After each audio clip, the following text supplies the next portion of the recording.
Isang mapagpalang umaga po sa ating lahat. Welcome po muli sa daily online devotion ng St. Paul United Methodist Church, Tondo.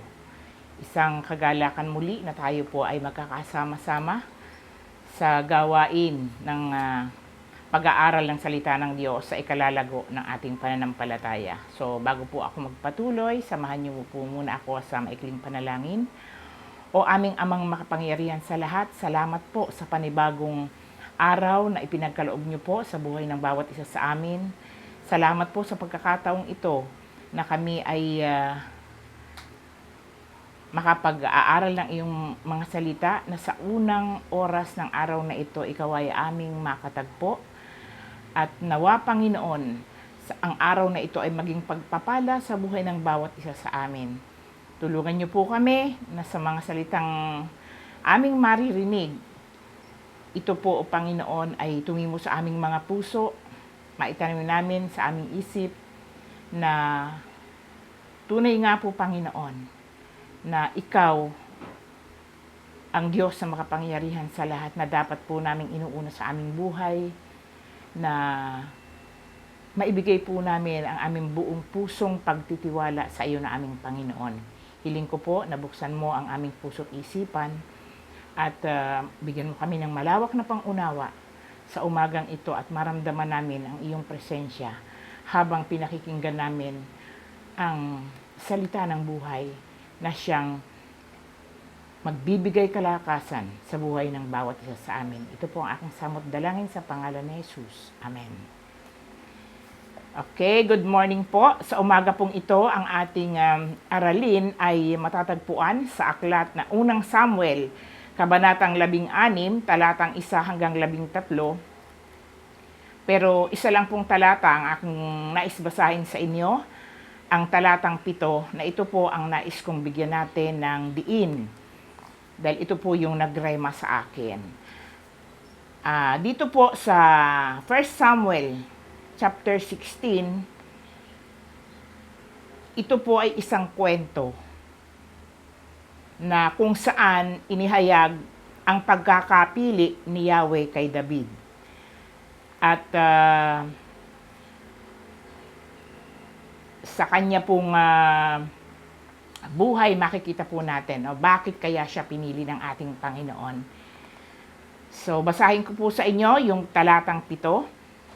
Ngunit sinabi sa kanya ni Yahweh, huwag mong tingnan ang kaniyang taas at kakisigan, sapagkat hindi siya ang pinili ko.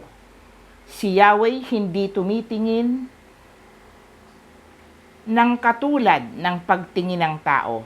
Panlabas na anyo ang tinitingnan ng tao, ngunit sa puso tumitingin si Yahweh. Pagpalain ng Diyos ang pagkabasa ng kaniyang mga salita. Ano po ba yung kaganapan dito sa kwento na ating mababasa sa part 1 or unang bahagi ng Unang Samuel, Kabanatang 16? Nang mga panahong yon, si Haring Saul ang siyang namumuno sa bayang Israel at dito po sa mga talata ay sinabi po na noong mga panahong yon ay inalis ni Yahweh ang Espiritu ng Diyos sa katauhan ni Haring Saul. Dahil, bakit po? Dahil sa kanyang pagsuway. Kasi po sa kanyang pagiging hari, ang nasusunod po ay ang kanyang sarili at hindi ang nais ng Panginoon. So makikita natin yung kanyang paglabag dito sa kagustuhan ng Diyos. Kaya marahil, hindi na gusto ng Diyos na siya ay mamuno. At dito po ay pinili niya si David para ihanda ang kaniyang sarili sa napakalaking responsibilidad. At ito nga po siya nga po ang pipiliin na hari matapos ang paghahari ni Haring Saul. Sa unang talata po niyan ay sinabi na kinausap ni Yahweh si Propeta Samuel na pumunta siya sa Bethlehem at magdala siya ng langis. At alam niya po ang nais ng Panginoon na bubuhusan nga po ang isa sa anak ni Jesse na si David. At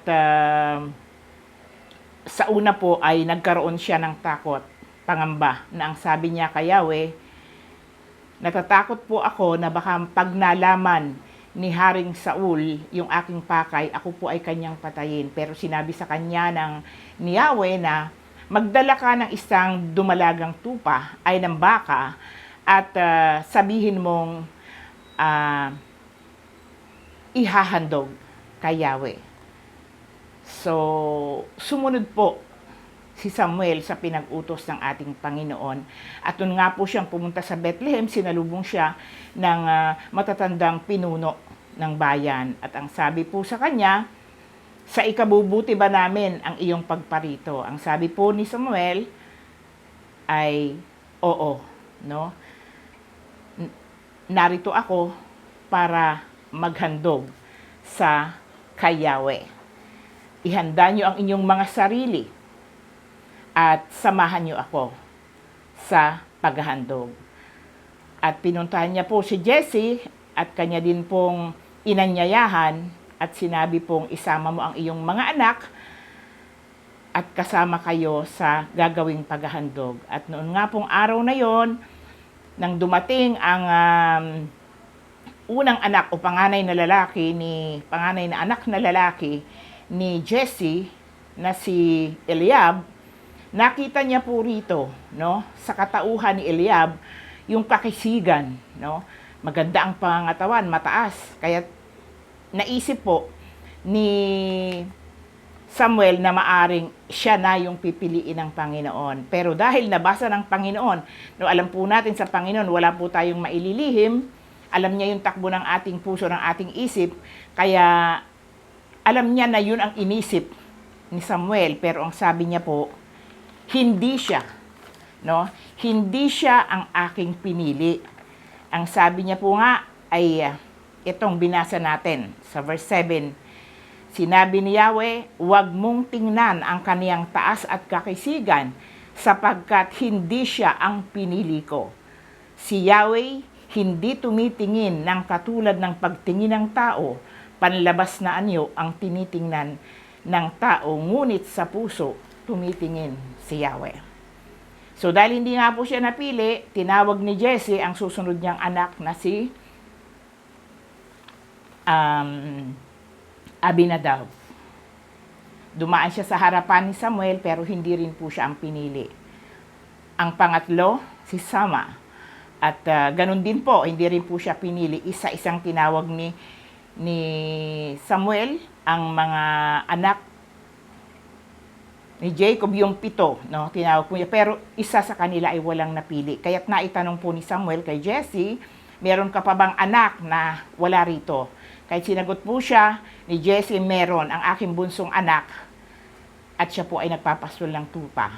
Pinatawag po ni Samuel si David at ang sabi po niya, ipatawag mo ang iyong anak na bunso at hindi tayo mag-uumpisa hanggat hindi siya dumarating. So sa madaling salita, pinatawag si David at nang dumating po si David, ay nang makita siya ni Samuel, humanga po si Samuel at ang sabi niya ay isa itong makisig na binatilyo, malusog at maganda ang mata. Sinabi ni Yahweh kay Samuel na siya ang pinili ko. Buhusan mo siya ng langis at kinuha nga niya ang sisidlan ng langis at binuhusan sa ulo si David sa harap ng kanyang mga kapatid at noon ay nilukuban siya ng Espiritu ng Diyos. Pagkatapos noon, bumalik na si Samuel sa Rama. So, hindi po ibig sabihin matapos buhusan si David ay naging hari na. No, marami pong pinagdaan ng pagsubok si David. At dito po sa mga pagsubok na ito, no, dito inihanda no, si David ng ating Panginoon para sa mas malaki pang tungkulin na kaniyang haharapin. At dahil si David po ay nakakitaan ng kabutihan ng ating Panginoon, yung katapatan, yung pagiging malapit niya sa Panginoon, yung kaniyang tapang, no, na kaya niyang sagupain ang mga mababangis na hayop na gustong patayin ang kaniyang mga tupa, no, handa niyang ibuwis ang kaniyang buhay. So ganun po kamahal ni David ang kaniyang trabaho. At nakita po natin na sa kanyang pamamahinga, lagi po siyang tumutugtog ng alpa at siya po ay nagpupuri sa Panginoon. Kaya makikita po natin dito na hindi tumingin si Yahweh, no? Ang Diyos ay hindi tumitingin sa panlabas na anyo, kundi sa puso, no, ng mga tao. Kaya ano po ang itinuturo sa atin sa mga talatang ito? Dapat nating linisin ang ating pagkatao. Pakalinisin natin ang ating puso bago tayo humarap sa Panginoon. Isinuko na po ba natin ang ating buhay ng buong puso sa Panginoon?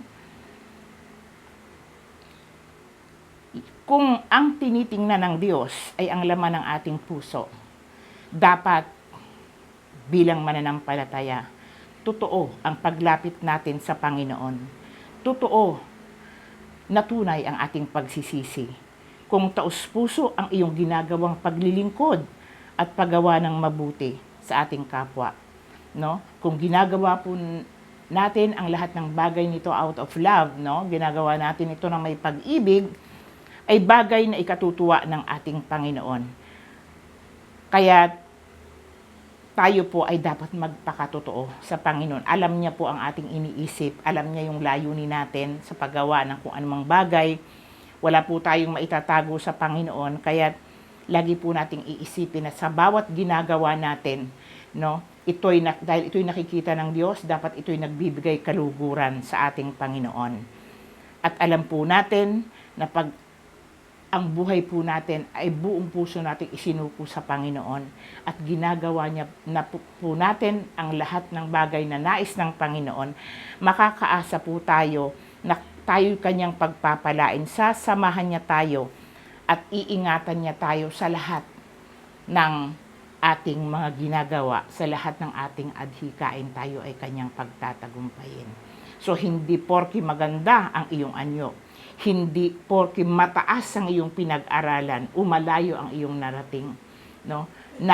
Itinataas mo na ang iyong sarili. Tandaan po natin, hindi yun ang tinitingnan ng Diyos, kundi ang iyong puso.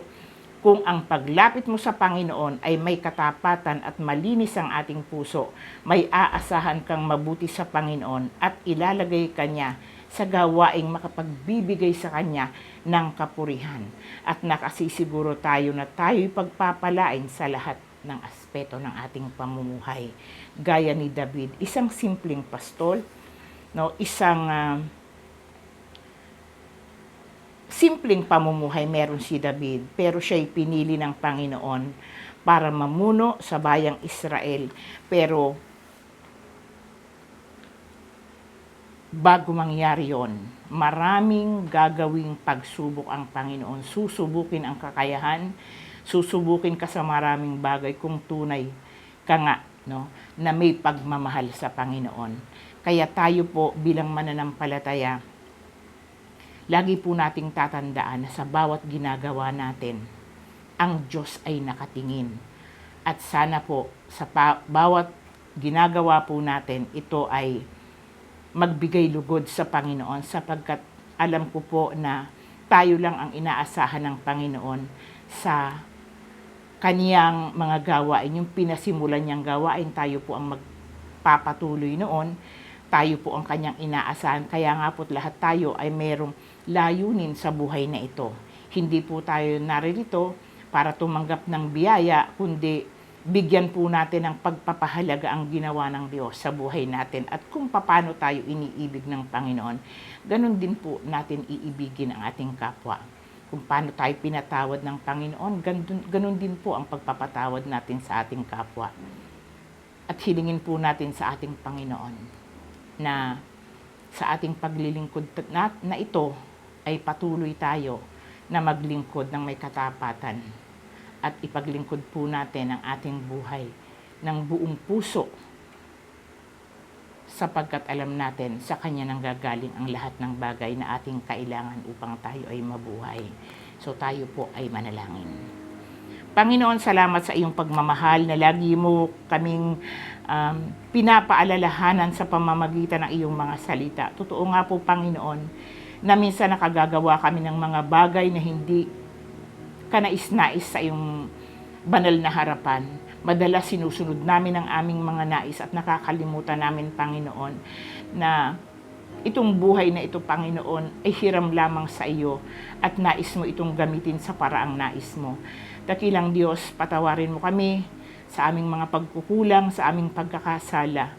At sa panahon po na kami ay pinanghihinaan ng loob, dakilang Diyos, hinihiling ko po ang kalakasang nagmumula sa iyo. Kalakasan na aming magagamit sa pagharap sa iba't ibang mga pagsubok sa aming buhay. Alam ko po, Panginoon, kung kayo nasa sa amin, walang makagagapi sa amin. At hindi po kami, Panginoon, matitinag sapagkat alam namin na kami ay nakasandal sa matibay na pader. Kami ay nakatungtong sa napakalaking bato. Kaya po, Panginoon, ikaw ang aming sandigan. Ikaw, O Panginoon, ang aming pag-asa sa buhay na ito. Salamat sa pananampalataya, Panginoon, na meron kami sapagkat ito, Panginoon, ang nagbibigay sa amin ng buhay na pag-asa. Na tunay nga, Panginoon, na ang aming mga paghihirap, ang aming pagpapagal na ginagawa, Panginoon, sa mga oras na ito, dakilang Diyos. Hindi man namin, Panginoon, minsan nasusunod ang lahat ang iyong kagustuhan, pero nakikita mo ang aming mga puso. Handa kaming ipaglingkod, Panginoon, ang aming buhay sa iyo. Kaya tulungan niyo po kami na huwag kaming malihis ng landas, kundi manatili kaming matatag at nangahawakan sa iyong mga salita. Dakilang Diyos, dalangin ko ang iyong mga anak na kasama namin sa umagang ito. Kasama namin, O Panginoon, sa isang layunin. Hindi man kami, Panginoon, magkakasama physically, pero alam namin, Panginoon, ang aming puso at isip, Panginoon, ay nakatuon sa iyo lamang. Turuan mo kami sa araw-araw ng aming gagawin at pangunahan kami sa lahat ng aming mga hakbangin dahil alam namin, Panginoon, kung kasama ka namin at ipamumuhay namin ang iyong mga salita, kami iyong pagtatagumpayin, hindi mo kami pababayaan, laging kasama ka namin. At kami, O Panginoon, ay nasa ilalim ng iyong pangangalaga at pag-iingat. Dakilang Diyos, ang lahat ng ito'y aking isinasamot, idinadalangin sa pangalan ni Jesus na aming Panginoon. Amen.